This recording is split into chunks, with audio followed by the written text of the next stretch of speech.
अयोध्या में भी तो बड़े बड़े वैद्य रहे ही होंगे, पर हनुमान का भरत जी ने न किसी वैद्य को बुलवाया, न कहीं से दवा बुलवाई, और उन्होंने एक वाक्य में मेरी मूर्छा दूर कर दी। उन्होंने यही वाक्य कहा कि जो मोरे मन बच अनुकाया, प्रीति राम पद कमल अमाया, तो कपि हो विगत श्रमसूला, जो मुंह पर रघुपति अनुकूला।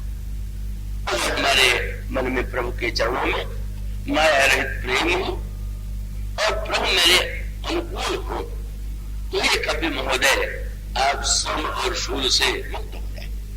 प्रभु मूर्छा दूर हो गई, मेरा श्रम दूर हो गया, और तब मुझे लगा कि अरे मैं व्यर्थ ही वैद्य और दवा उपहार ढोता रहा।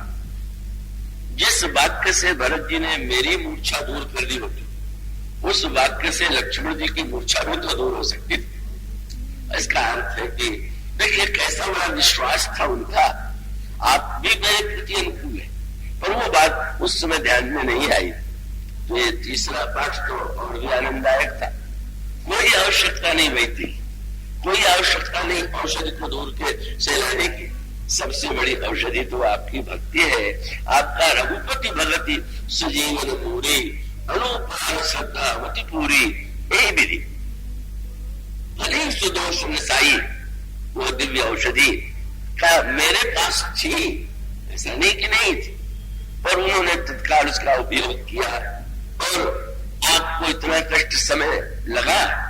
इस लीला के द्वारा तीसरा आनंद ये मिला। और उन्होंने कहा प्रभु मैं समझता था कि आपसे बढ़कर के संसार में कोई धनुधर नहीं, और वो शास्त्रों में भी यही माना गया है। गीता में भगवान कृष्ण ने भी ये कहा, रामो शस्त्रविताम अहम, शस्त्रधारियों में राम नहीं। इसका अभिप्राय कि भगवान राम से बढ़कर के शस्त्र धनुष बाण धारण करने वाला कोई दूसरा नहीं हो सकता, वही नहीं। लेकिन प्रभु श्री भरत से मिलने के बाद मुझे पता चला कि आप तो अद्वितीय है ही है, और श्री भरत आपसे भी आगे। प्रभु ने विनोद में पूछा कैसा तुम्हें लगा, कैसे लगा? बोले प्रभु जिस समय श्री भरत ने चैतन्य किया और फिर मुझसे ये कहा कि वाण पर बैठ जाओ और मैं प्रभु के पास पहुंचा दूं, तो मैंने सोचा कि सारे शास्त्रों में बाणों का वर्णन सुना था, नारायणास्त्र, पाशुपास्त्र, ब्रह्मास्त्र, सब अस्त्रों की महिमा सुनी थी और आपके पास देखा था। लेकिन ईश्वर के पास पहुंचाने वाला भी कोई बाण हो सकता है, यह तो पहली बार पता चला। मारने ये कैसा अद्भुत बाण होगा कि जिस पर व्यक्ति बैठ जाए और वो आपके पास पहुंचे। एक संकेत तत्व है, इसका अभिप्राय है चल करके पहुंचना साधना, और बाण पर बैठ करके बाण क्या श्री भरत के पास वो कौन सा बाण था? वह बाण था कृपा का बाण। श्री भरत तो वस्तुतः प्रभु की कृपा को ही सर्वस्व मानते, और इसका अभिप्राय यह है साधन में चल के पहुंचा जाता है, और कृपा में तो आप बैठे बैठे ही और वो संत के द्वारा उस कृपा के द्वारा पहुंचा दिया जाए। प्रभु ने हनुमान जी की परीक्षा लेने के लिए ये कहा कि ये तो तुमने सही नहीं कहा, क्योंकि भरत का बाण यदि मेरे पास पहुंचाता है तो मेरा बाण भी तो यही करता है। सारे राक्षसों को उस बाण ने मेरे पास ही पहुंचाया, उनको मैंने मेरे बाण में मुक्ति दी, तो भरत और बाण में क्या अंतर तुम्हें दिखाई देता है? तो हनुमान जी ने कहा प्रभु आपका बाण राक्षसों को मारता है, राक्षसों का संहार करता है, और श्री भरत का बाण तो अभिमान को मारता है, अभिमान मिटाने वाला ऐसा बाण जिस बाण पर बैठ करके व्यक्ति को ज्ञात हो जाए। आप पापी को मारते होंगे, पर भरत जी महाराज तो पाप को मारते, पर उस संत की भूमिका, और उसका अभिप्राय यह है कि संत की भूमिका भी और भगवान नाम भी जो है उसका कार्य किसी पापी का वध करना नहीं। वो परित्राणाय साधूनां विनाशाय च दुष्कृताम्, ऐसी कोई बात भगवान के नाम के साथ नहीं। कब भगवान का नाम जो है वो तो केवल, और इसीलिए गोस्वामी जी से किसी ने कहा कि आपकी रामायण तो अधूरी रह गई, आपने अयोध्या से प्रारंभ नहीं किया, आप ऐसा करते तो अच्छा रहता कि ये जिह्वा से नाम लिया जाता है तो आप जिह्वा को कौशल्या बना करके भी तो कर सकते थे कि जैसे कौशल्या जी के द्वारा भगवान प्रकट हुए, कौशल्या जी की गोद में इसी प्रकार से नाम रूपा जो कौशल्या है उनके मुख से ये नाम रूपा कौशल्या जो है, उन नाम रूपा कौशल्या के जिह्वा जो है वो कौशल्या है और राम नाम जो है वो मानो जिह्वा कौशल्या पर अवतार हुआ। तो गोस्वामी जी ने ऐसी मीठी बात लिखी, उन्होंने कहा कि अब जिह्वा को अगर बाध्य ही आप करते तो मैं कौशल्या तो बनाऊंगा नहीं, तब आप क्या बनाओ।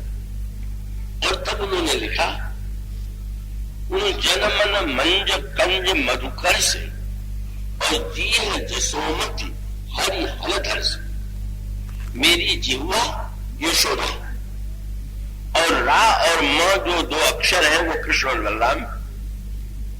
बड़ा विचित्र लगा कि राम नाम को आप राम और लक्ष्मण कहते हैं, वो तो आप देखिए राम लक्ष्मण संपत्ति तुलसी की, पर ये रा जो है वो कृष्ण है और म बलराम है और जिह्वा कौशल्या नहीं यशोदा है।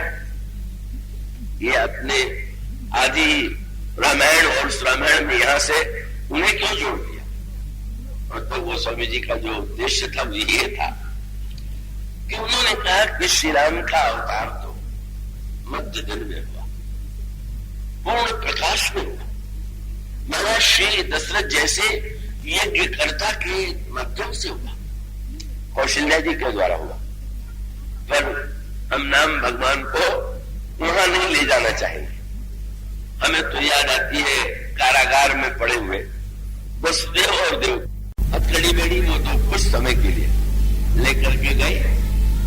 जब वो पहुंचे तो देखा यशोदा सो रही और उस समय यशोदा के बगल में एक कन्या थी, उस कन्या को उन्होंने उठा लिया और वो कृष्ण को सुला दिया और उसके बाद वे लौट करके आए और वो पुनः बंदी स्थिति में पहुंच गए। और तब भगवान कृष्ण रोने लगे और भगवान कृष्ण का रोना सुन करके यशोदा की नींद खुली, वे जगी और तब उन्होंने बालक को गोद में उठा लिया। गोस्वामी जी की भावना बड़ी विनम्रता की। उन्होंने कहा कि मंत्र शास्त्री कहा करते हैं ये मंत्र को जगाना चाहिए, कई लोग रोज नहीं जगा पाते तो दिवाली के दिन जगाते, पर उनको बड़ी मीठी बात थी। क्या वह हम तो कलयुग के जीव, कंस के कारागार में बंदी है और स्थिति ये है कि वस्तुतः यशोदा ने भगवान को नहीं जगाया बल्कि भगवान ने यशोदा को जगाया। मानो उन्होंने कहा कि प्रभु हमारी जिह्वा कौशल्या की तरह चैतन्य नहीं है, वो तो यशोदा की तरह सो रही है, आप ही आकर के जगा के जप करा लीजिए तो करा लीजिए, नहीं तो हमें जप करने की शक्ति नहीं। ये जो दैन्य की धारणा, प्रभु आप ही कृपा करके, बल्कि हम चाहे कि जप करें तो जप नहीं हो पाता, जब वह अन्य वस्तुओं में सक्रिय हो जाती है, चलती रहती है, पर प्रभु का नाम और वो दूसरों को भी कह देना सरल है। गोस्वामी ने तो कह दिया, एक ही एक सिखावत जपत न आप, तुलसी राम प्रेम कर बालक पाप। और जब वो कहते हैं यशोदा माने आप जगाइए, जो सो रहा है उस जिह्वा को जगाइए, उस पर आप आकर के आरूढ़ हो जाइए। और इस तरह से मानो वो यही कहते हैं कि भाई वहां तक तो हम इनको कृष्ण बलराम ही रहने देंगे, वहां तक अयोध्या तक हम राम लक्ष्मण के रूप में इन्हें नहीं देखेंगे। कब से देखेंगे? बोले जब से अहिल्या का उद्धार होता। और इसका अभिप्राय है अहिल्या प्रभु के चरित्र में कृपा का जो सर्वप्रथम दिव्य दर्शन हुआ वो तो अहिल्या उद्धार से ही हुआ। महर्षि अगर महाराज श्री दशरथ के यहाँ श्री अवध में आए तो महान पुण्यात्मा, महान यज्ञ। अगर महर्षि विश्वामित्र के आश्रम में आए तो महामुनि यज्ञ के लिए आए। और अगर वो जनकपुर की ओर चले तो महाराज जनक भी बड़े ज्ञानी। किंतु आनंद तो तब आया गोस्वामी जी को, उन्होंने कहा हमारे नाम भगवान की जो रामायण है वो तो यहीं से शुरू हो, और वो ये है, उन्होंने ये कहा कि ये अहिल्या जो है ये मानो हमारी जो कुमति है, बुद्धि जो है वो अहिल्या बन गई। गोस्वामी जी बुद्धि की तुलना अहिल्या से करते हैं। अहिल्या की कथा आप सब पढ़ते हैं।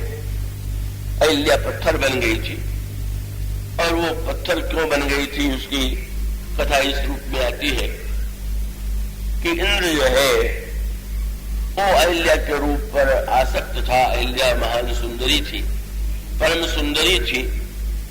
जब ब्रह्मा ने अहिल्या का निर्माण किया तो इंद्र को यही लगा था कि इतनी महानतम सुंदरी जो ब्रह्मांड में अद्वितीय है, उस अहिल्या का को तो ब्रह्मा हमारे स्वर्गलोक के लिए ही देंगे। किंतु ब्रह्मा ने महर्षि गौतम को वह अहिल्या अर्पित कर दी। किंतु इंद्र के मन में जो लालसा थी, उस लालसा का परिणाम ये हुआ कि उसने एक रात्रि में प्रातः काल होने से ही पहले भ्रम उत्पन्न कर दिया कि प्रातः काल हो गया। बड़ी तात्विक कथा है, थोड़ा और एकाग्र होकर के आप इसे सुनेंगे और समझेंगे। महर्षि गौतम को लगा कि प्रातः काल हो गया, स्नान के विधा, और वो कमंडल मृगचर्म लेकर के, वलकल लेकर के स्नान के लिए चल पड़े। और वो जब चल पड़े उस समय इंद्र गौतम का वेश बना करके आता है। अहिल्या चली जाती है, पर वहां नदी के किनारे जाकर के लगता है महर्षि को तो कभी तो अर्धरात्रि है, ये मुझे भ्रम हो गया है। लौट करके आते हैं, इंद्र को देख लेते हैं, और तब उन्होंने दोनों को श्राप दिया। उन्होंने अहिल्या से कहा कि तुम जाओ पत्थर हो जाओ, और इंद्र से ये कहा कि तुम्हारे शरीर में 1000 छिद्र हो जाए। उसके पश्चात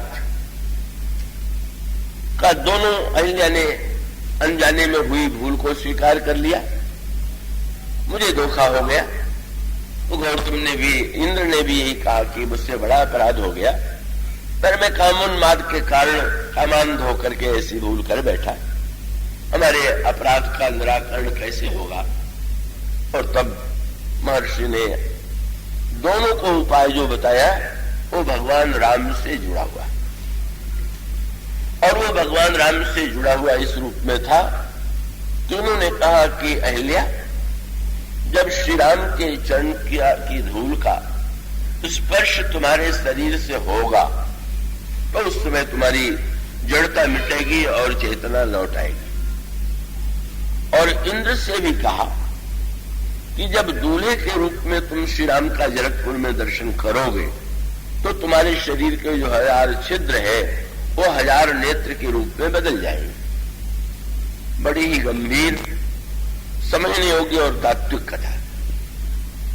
गोस्वामी जी इस कथा को हमारे आपके जीवन से जोड़ करके जिस रूप में प्रस्तुत करते हैं वह समझने योग्य है। कब वो ये कहते हैं कि विश्व की सर्वश्रेष्ठ सुंदरी अहिल्या थी, ब्रह्मा ने उसका जो निर्माण किया था सबसे अधिक सुंदरी थी, और वो वस्तुतः सर्वश्रेष्ठ सुंदरी जो है वो बुद्धि है। बुद्धि ही अहिल्या है। और गौतम और इंद्र ये दो व्यक्ति हैं, एक त्यागी है, तपस्वी है, मुनि है, और दूसरा है तो दोनों पुण्य में। पर दोनों में कृपया पूरी तरह से एक क्षण के लिए भी आप विचलित नहीं होंगे। अंतर यही है कि दोनों पुण्यात्मा होते हुए भी एक व्यक्ति पुण्य के फल स्वरूप स्वर्ग में इंद्र बन करके भोगों को भोग रहा, और दूसरा व्यक्ति महान पुण्यात्मा होते हुए भी वन में रह करके तपस्या साधन कर रहे हैं भगवान को पाने के लिए। अब इसके अर्थ पर विचार कीजिए। पुण्य का फल जो है वो भोग है कि पुण्य का फल त्याग, वैराग्य और भगवान को पाना। तो संसार के अधिकांश व्यक्ति जो है मानते हैं वो पुण्य का फल भोग है और इसलिए पुण्य करते हैं। ठीक है, अगर भोगों को पाने की इच्छा है और संपत्ति और सुख को पाने की इच्छा है तो शास्त्र कहते हैं कि धर्म का पालन करने से इस जीवन में और जीवन के साथ साथ स्वर्ग में भी जाकर के व्यक्ति को अनगिनत भोग प्राप्त होते हैं और तब व्यक्ति पुण्य के द्वारा स्वर्ग पाता है। और दूसरी मान्यता यह है कि भाई भगवान राम ने अयोध्या प्रवासियों को उपदेश देते हुए कहा कि भाई मनुष्य के शरीर में, शरीर है तो विषय है, विषय की आवश्यकता है, पर विषय जो है वो शरीर के पोषण के लिए साधन मात्र है, विषय जो है वो अंतिम लक्ष्य नहीं। और साथ साथ प्रभु ने कहा कि अगर कोई ये समझता हो कि अच्छा विषय नहीं तो स्वर्ग जीवन का लक्ष्य है, तो रामायण की वो चौपाई आप पढ़ेंगे, प्रभु कहते हैं यही तनु कर फल विषय न भाई, स्वर्ग स्वल्प अंत दुखदायी। स्वर्ग भी अंत में दुख देने वाला तो है, क्योंकि उसमें भी लगता है कि स्वर्ग बहुत ऊंची वस्तु है, पर वो ऐसा है नहीं। तो वस्तुतः ये जो दो मान्यताएं हैं, इंद्र और गौतम, गौतम विवेक है और इंद्र भोग है, दोनों पुण्य का फल है। पुण्य के द्वारा आपको भोग भी मिल सकता है और पुण्य के द्वारा आपको विवेक भी मिल सकता है। ये तो आप पर निर्भर है कि पुण्य के द्वारा आप क्या खरीदना चाहते हैं, आप क्या पाना चाहते हैं। तो बड़ी मीठी कथा आती। महाराज श्री दिलीप, ये जो भगवान श्री राम महाराज श्री दशरथ के पुत्र हैं, दशरथ जी अज के पुत्र हैं, अज रघु के पुत्र हैं, रघु के पिता दिलीप। दिलीप ने शास्त्रों में सुना पढ़ा कि जो व्यक्ति जीवन में 100 अश्वमेध यज्ञ करता है वो बाद में इंद्र पद उसे मिलता है। उनके मन में इच्छा आई स्वर्ग 100 अश्वमेध यज्ञ करके मैं इंद्र बनूं। उन्होंने 100 अश्वमेध का संकल्प किया, 99 यज्ञ पूरे हो गए। 100वां जब यज्ञ चल रहा था तो अचानक घोड़ा चोरी चला गया। मृत्युलोक में ढूंढा गया, घोड़ा नहीं मिला। और तब वशिष्ठ जी ने ध्यान में देख के बताया कि घोड़ा इंद्र चुरा ले गया। और तब रघु महाप्रतापी व्रत लेकर के चले स्वर्ग पर आक्रमण करने के लिए।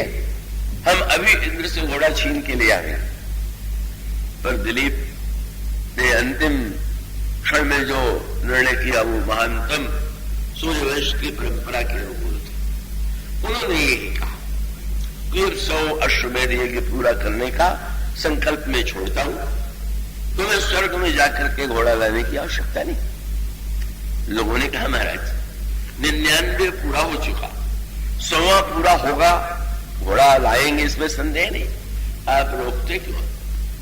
और तब बहुत बढ़िया बात कही दिलीप ने, बोले मैंने देख लिया कि 100 अश्वमेध यज्ञ करके इंद्र बनने वाले की भी जब चोरी करने की आदत नहीं गई तो अब इंद्र बन के क्या करूंगा। यहां तो मैं जीवन में चोरों को दंड देता हूं और वहां जाकर के चोरी करूं, तो वही चोरी की वृत्ति, वही अभिप्राय, मनोवैराग्य हो गया। इसलिए लिखा हुआ है कि धर्म ते विरति जोगते ज्ञाना और ज्ञान मोक्ष प्रद वेद बखाना। धर्म के द्वारा भोग पा लिया तो पा तो लिया, पर वो विवेक नहीं।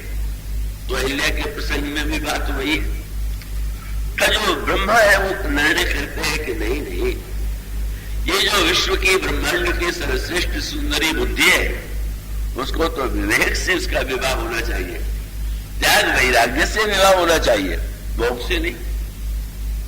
और सचमुच वो चोरी की आदत, और देखिए ना इतनी अप्सराएं हैं, पर अगर इतना होने पर भी तृप्ति नहीं मिली और किसी भी छल से अगर अहिल्या को पाने की वृत्ति है तो अर्थ तो यही हुआ तो वस्तुतः उसके द्वारा तो विषय मुझे न काम अग्नि तुलसी कहूं विषय भोग बहु खीते।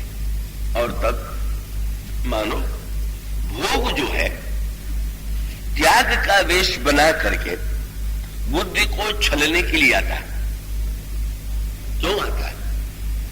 क्योंकि जो चतुर छली है वो जानते हैं कि भोगी बन के उतना भोग नहीं मिलता जितना त्यागी बन के मिलता है। वो सर्वत्र दिखाई देता है। नकली ही त्यागी बन जाए तो लोग उसके भोगों का ढेर लगा देंगे। उसका अभिप्राय ये है, रावण भी सीता जी का हरण करने के लिए जाता है तो नकली साधु बनकर, इंद्र आता है तो गौतम का वेश बना कर, और बुद्धि धोखा खा जाती है। बुद्धि पहचान नहीं पाती। बुद्धि सावधान होती तो पहचान सकती थी, सावधान होकर के सोच सकती थी कि हमारे महान विवेकी, महान वैराग्यवान, क्योंकि वो जब इंद्र गौतम के वेश में आया और उसने जो प्रस्ताव किया वो सोच सकती थी कि क्या महर्षि गौतम ये प्रस्ताव कर सकते हैं इस ब्राह्मण मुहूर्त में इस तरह से वासना, पर जो स्वीकार कर लिया बुद्धि धोखे में इसलिए पड़ गई कि कहीं न कहीं कोने में मानो भोग की कोई वृत्ति छिपी हुई थी और वो बुद्धि परिणाम स्वरूप जड़ हो गई। इसीलिए गोस्वामी जी ने भगवान राम से कहा कि प्रभु सुना है कि आपने अहिल्या का उद्धार कर दिया, पर मेरे पास भी एक अहिल्या है और वो अहिल्या जो है उस अहिल्या से 1000 गुना अधिक। मेरे पत्रिका आप पढ़िए, गोस्वामी जी कहते हैं सहस शिलानुते जड़ मति भई। 1000 गुना क्यों? बोले वो बुद्धि एक बार धोखा खा गई और हम नित्य धोखा खाया करते। हमारे आपके जीवन का सत्य यही, हम निरंतर बुद्धि को धोखे में रखे जा रहे हैं, वो बुद्धि को भ्रमित किए जा रहे हैं। और प्रभु जब इतनी जड़ता आ गई तो इस जड़ता का उद्धार कैसे हो? वो इंद्र का प्रसंग छोड़ देते हैं।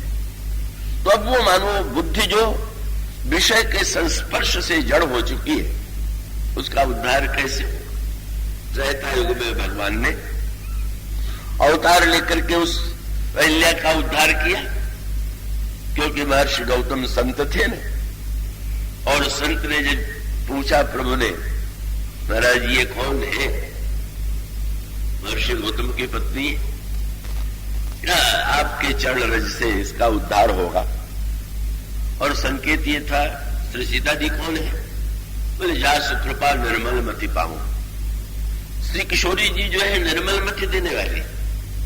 तो मानो संत ने ये कहा कि महाराज पहले जड़ मति का उद्धार होगा तब न निर्मल मति की प्राप्ति होगी। यहीं से प्रारंभ कीजिए, यहीं से श्री गणेश कीजिए जनकपुर की यात्रा। तो वो जो जड़ मति है वो स्वामी जी कहते कि उसी तरह से अगर इस जड़मती अहिल्या का उद्धार चाहे तो भगवान के नाम के द्वारा हो सकता है। पर नाम के द्वारा उद्धार भी, श्री राम के द्वारा भी उद्धार तभी हुआ जब विश्वामित्र जैसा संत, उसका अभिप्राय यह है कि जैसे रत्न का मूल्य जानने वाला तो जौहरी ही है, इसी प्रकार से सदगुरु ही वो जौहरी है। वह नाम का सच्चा महत्व जानता है। और जब सदगुरु के द्वारा प्रार्थना की जाती है कि महाराज ये आपका नाम तो दिव्य है और कृपा करके आप इस जड़मति का उद्धार कीजिए, तो परिणाम ये होता है कि वो प्रभु के दिव्य चैतन्यता का चमत्कार, जब नाम के प्रभाव से हमारे जीवन में चैतन्यता आती, भगवान का नाम इतना विलक्षण शक्ति संपन्न है, अद्भुत है, पर वो चैतन्यता जिस समय सचमुच थी, पर वो होने के साथ साथ वो तो जनकपुर में इसको लेकर के विरोध ही हो गया। जब प्रभु जन पहुंच गए कोबर में और अपने स्वभाव संकोच के कारण सखियों को देखे ही नहीं रहे, तो किसी सखी ने मिथिला की व्यंग भरी भाषा में कहा कि मिथिला में इतने राजकुमार आए पर इस राजकुमार के समान अभिमानी नहीं आए। लक्ष्मण जी को आश्चर्य हुआ, जिन प्रभु को परशुराम जी विनयशील करुणा गुण सागर की उपाधि दे गए। दूसरी सखी ने पूछ दिया, तुम्हें कैसे लगा? बोले, अगर ये सोचते कि हम औरों के पास बैठे हैं, पर वो तो अपने रूप का इतना अभिमान कि आसपास कोई है कि नहीं है, देख ही नहीं रहे। अभिमान न होता तो देखते क्यों ना? श्री लक्ष्मण जी ने कहा कि हमारे प्रभु में तो अभिमान नहीं है, पर अगर अभिमान करें तो ठीक है। याद दिलाया, कितनी स्थिति सोचनीय हो गई थी तुम लोगों की धनुष न टूटने पे, और धनुष न टूटने के बाद हमारे प्रभु ने तोड़ करके कष्ट दूर किया। अगर हमारे प्रभु अभिमान करते हैं तो क्या बुरा? सखी ने याद दिलाया कि तुम तो कह रहे थे परशुराम जी से कि प्रभु ने तोड़ा ही नहीं, अब दावा कर रहे हो कि तोड़ा। अब वो लक्ष्मण जी ने परशुराम जी से यही कहा था, छूते टूट रघुपति न दोषु, छूते ही टूट गया। तो तुमने इतनी बात तो कह दिया कि इन्होंने तोड़ा नहीं, छूते ही टूट गया, और तुमने इस बात पर ध्यान दिया कि टूट कैसे गया। इसलिए टूट गया कि टूटता थोड़ी, वो तो हम सब लोगों ने सारा पुण्य, सारी प्रार्थना लगा करके धनुष को हल्का बना दिया तो टूट गया। तो धन्यवाद तो हमें दो कि हम लोग अगर इस तरह से न चेष्टा करते, सब लोग प्रार्थना न करते सारे, वो तो जनकपुर वासियों ने अपना संकल्प लगा दिया, जो कुछ पुण्य प्रभाव हमारे तो शिव धन मृणाल की नाई तो रहु राम गणेश गोसाई।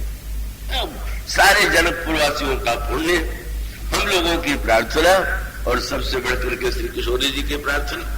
उन्होंने कहा, नहीं जड़ता लोगन परिणारी ओ हरो रोपति निहारी। सचमुच बात तो थी, पर सखियां कहां मानने वाली थी।